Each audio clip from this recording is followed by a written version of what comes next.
My juniors, welcome back to the channel. तो आज हम लोग पढ़ने वाले रासायनिक अभिक्रिया के प्रकार। इस चैप्टर की 2 वीडियोस पहले ही मैंने अपलोड कर दी है।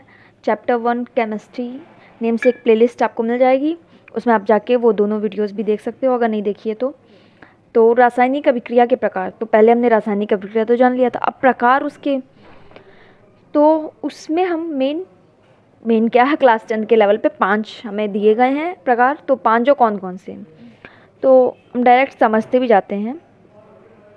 संयोजन अभिक्रिया, सेकंड आता है वियोजन अभिक्रिया,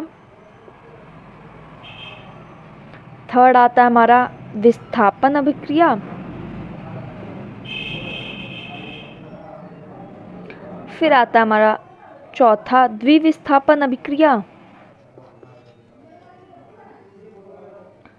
फिर उसके बाद आता है हमारा रिडॉक्स रिएक्शन, जिसे हम हिंदी में बोलते हैं रेडॉक्स अभिक्रिया। अब संयोजन क्या है, तो संयोजन यानी कि कुछ जुड़ना। इसमें हमें थोड़ा सा ऐसा होता है ना कि संयोजन 2 चीज़ों का जुड़ना, तो हाँ इसमें संयोजन में 2 चीज़ जुड़ेंगी। कैसे, तो 2 तत्व या 2 यौगिक तो बहुत कम इसमें देखने को मिलते हैं। मेन 2 तत्व जुड़ के एक नया यौगिक बनाते हैं। एक ही नया यौगिक बन सकता है, इसमें 2 यौगिक नहीं बन सकते हैं इसमें। इसे हम बोलते हैं संयोजन अभिक्रिया। अब इसका एग्जाम्पल, तो ये है एक एग्जाम्पल इसका, ये नहीं, यहाँ पे मैं एरो का साइन कर देती हूँ। ये बन गया हमारा CaOH का होल ट्वाइस। ये एक एग्जाम्पल है। अगर आपको थोड़ी सी समझने में बाद में प्रॉब्लम होती है तो आप संयोजन अभिक्रिया अपनी नोटबुक में डायरेक्ट करते जाइए, और तत्व प्लस तत्व समझने के लिए हम इजी फॉर्म में ऐसे लिख सकते हैं, और ये एक एग्जांपल आप नोट कर सकते हैं। और एक एग्जांपल है NH3 प्लस HCl मिलके क्या बन जाएगा, NH4Cl। कैसे बना, तो वो मैंने लास्ट वीडियो में बताया था कैसे करते हैं। बैलेंसिंग से हुआ ये, तो यहाँ पे 3 थे हाइड्रोजन, यहाँ पे 1 था, मिलके बन गया 4, और बाकी सब सेम ही है। अब वियोजन, संयोजन का पूरा उल्टा वियोजन होता है। क्या, इसमें 2 तत्व मिलके एक नया यौगिक बना रहे थे, इसमें एक यौगिक क्या होता है, टूट जाता है 2 तत्वों में। अगर कोई बहुत बड़ा यौगिक है तो वो एक यौगिक एक तत्व में भी टूट सकता है, बट अभी हम लोग इजी फॉर्म में ऐसे ही पढ़ते हैं। अब वियोजन का कुछ एग्जाम्पल, तो वियोजन का एग्जाम्पल क्या है, CaCO3 किस में टूट जाएगा, तो ये टूट जाएगा हमारा CaO प्लस CO2। Ca यहाँ से एक O और यहाँ पे CO2, यानी कि कैल्शियम ऑक्साइड और कार्बन डाइऑक्साइड में टूट गया। ये एक एग्जाम्पल हमने समझ लिया वियोजन का। अब विस्थापन क्या होता है, मैं बहुत इजी फॉर्म में, ये सारे बहुत छोटे छोटे एग्जांपल्स मैंने लिए हैं सो दैट समझ में आ जाए। इसमें क्या, एक यौगिक टूट गया 2 तत्व में, इसमें क्या होता है 2 तत्व जुड़ के एक यौगिक का निर्माण करते हैं। अब विस्थापन क्या है, विस्थापन अगर हम केवल डेफिनेशन से समझें तो थोड़ा सा कठिन हो जाता है, लेकिन एक बार हम डेफिनेशन जान लेते हैं। अभिकारक में एक यौगिक होगा, इसमें एक तत्व।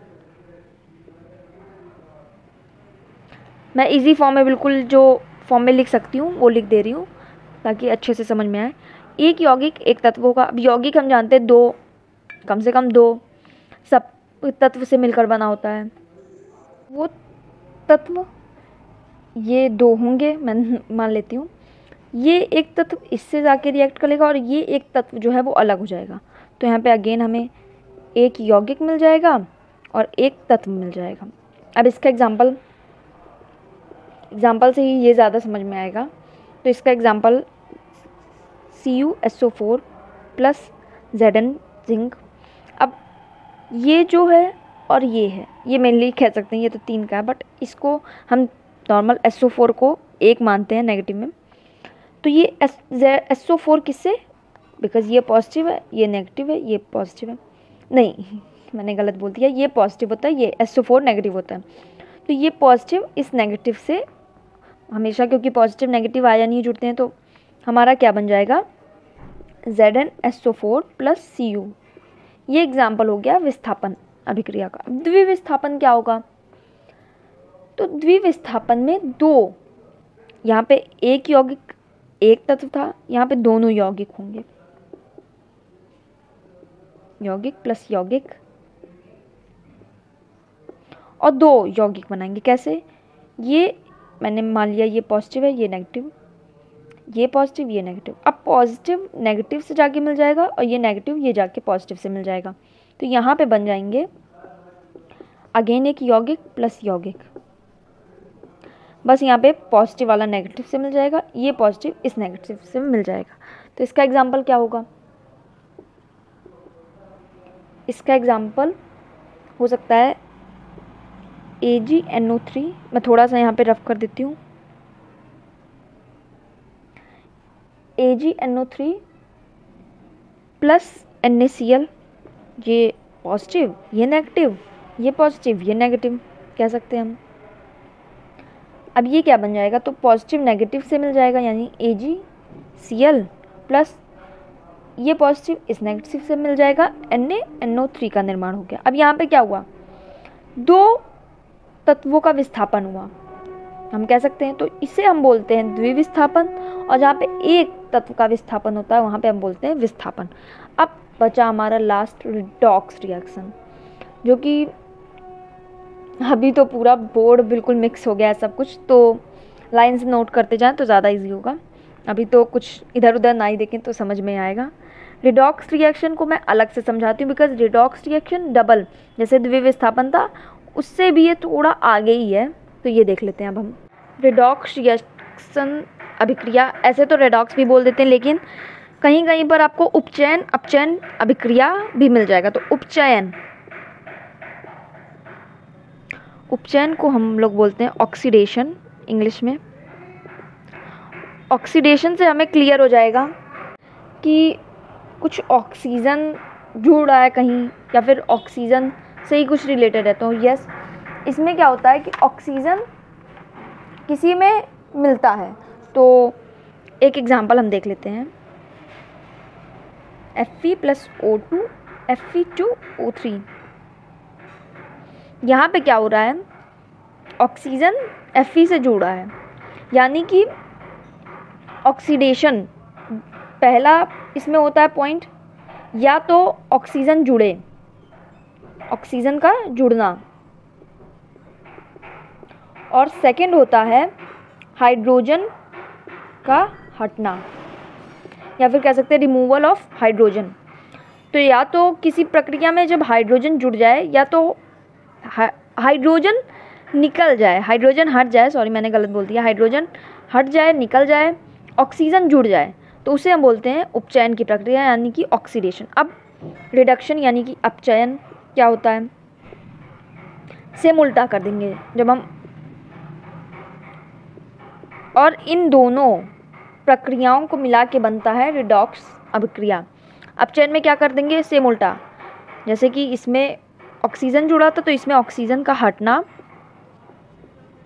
और सेकंड हो जाएगा हमारा हाइड्रोजन इसमें हट रहा था तो इसमें क्या हो जाएगा? जुड़ जाएगा, हाइड्रोजन का जुड़ना। सेम उल्टा हो गया। अब इसका एग्जाम्पल क्या है?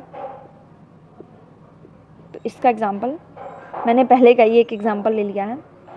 इसमें क्या हो रहा है? ऑक्सीजन को हटाना था या फिर हाइड्रोजन को जुड़ना था, तो क्या करेंगे हम? ऑक्सीजन को हटाने का एक एग्जाम्पल देख लेते हैं। इसमें से अब Ca प्लस यहाँ पे क्या हो जाएगा कि कुछ ऑक्सीजन जुड़ रहा है कहीं, या फिर ऑक्सीजन से ही कुछ रिलेटेड है। तो यस, इसमें क्या होता है कि ऑक्सीजन किसी में मिलता है। तो एक एग्जांपल हम देख लेते हैं, Fe प्लस O2 Fe2O3। यहाँ पे क्या हो रहा है? ऑक्सीजन Fe से जुड़ा है, यानी कि ऑक्सीडेशन पहला इसमें होता है पॉइंट, या तो ऑक्सीजन जुड़े, ऑक्सीजन का जुड़ना, और सेकंड होता है हाइड्रोजन का हटना, या फिर कह सकते हैं रिमूवल ऑफ हाइड्रोजन। तो या तो किसी प्रक्रिया में जब हाइड्रोजन जुड़ जाए या तो हाइड्रोजन निकल जाए, हाइड्रोजन हट जाए, सॉरी मैंने गलत बोल दिया, हाइड्रोजन हट जाए, निकल जाए, ऑक्सीजन जुड़ जाए, तो उसे हम बोलते हैं उपचयन की प्रक्रिया यानी कि ऑक्सीडेशन। अब रिडक्शन यानी कि अपचयन क्या होता है, सेम उल्टा कर देंगे जब हम,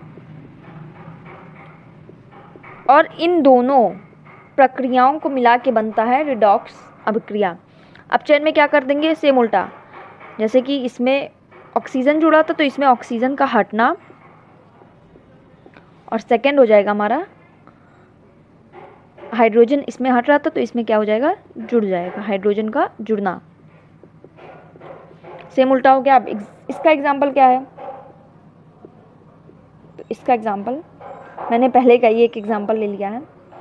इसमें क्या हो रहा है, ऑक्सीजन को हटाना था या फिर हाइड्रोजन को जुड़ना था, तो क्या करेंगे हम, ऑक्सीजन को हटाने का एक एग्जाम्पल देख लेते हैं। इसमें से अब Ca प्लस यहाँ पे क्या हो जाएगा,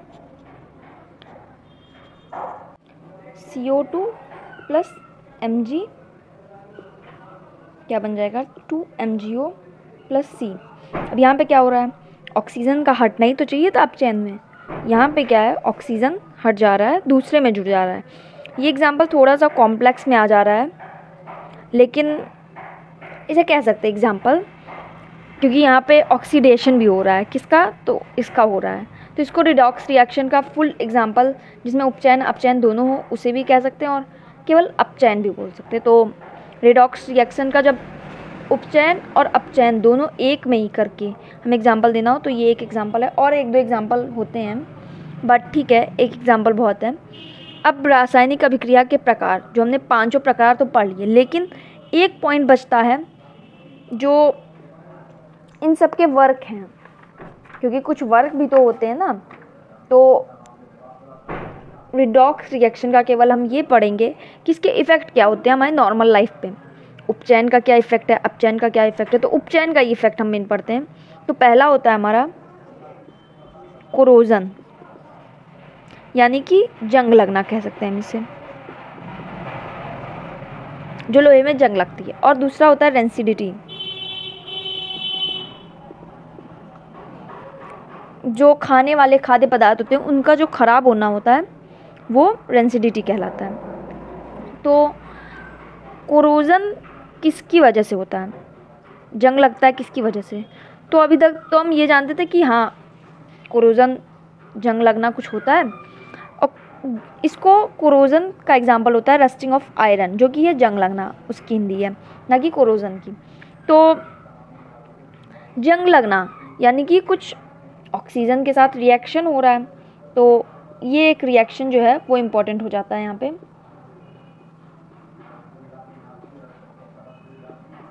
Fe2O3XH2, X यहाँ पे भी होता है।